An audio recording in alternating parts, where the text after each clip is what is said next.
Well, new at 5:30, an alarming trend in injuries caused by violence in school settings. A study published in the journal Pediatrics says kids are still showing up in the ER with injuries sustained at school, some intentional, and now even self-inflicted. We're taking action for you tonight with information on the trend and what parents can do to protect their children. You'd expect a few sports-related injuries each year at school, but what may surprise you is the intentional injuries sustained by students. Jefferson High Principal Van Ayers says, "We have an altercation, it's the scratches, the bruises."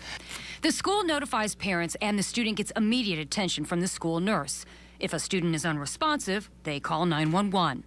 The principal says what is more prevalent today is bullying, and they've implemented programs to stop problems before they escalate into physical or emotional injuries.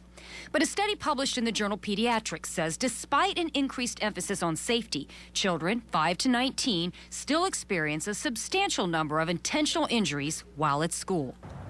Out of about 7.3 million trips to the emergency room due to injuries that occurred at school, about 10% were reported as intentional. And boys and kids 10 to 14 were identified as being at greater risk. Dr. Michael Longley says he is alarmed by the increase in self-inflicted injuries. Kids who are maybe bullied either in person at school or over the internet. They're overdosing on over-the-counter or prescription medications, illicit drugs, alcohol, and some of them are taking it really to an extreme. And we see some of these kids who are either cutting or even sometimes burning themselves, such as with a cigarette. So what can parents do? You know, something goes down in the neighborhood on a Saturday or Sunday.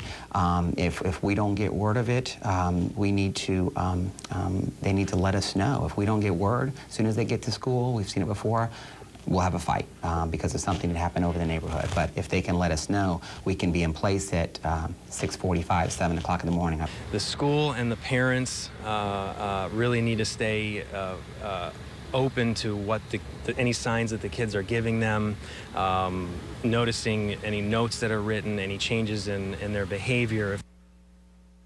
Along with the school resource officer, Jefferson High has counselors, nurses, and other staff members who are able to respond to a report of physical or emotional injuries. For a link to the article in the journal Pediatrics, head over to my Facebook page, look for Linda Hurtado, WFTS under pages, and like the page. And after the newscast, I will post that article for you. Brendan?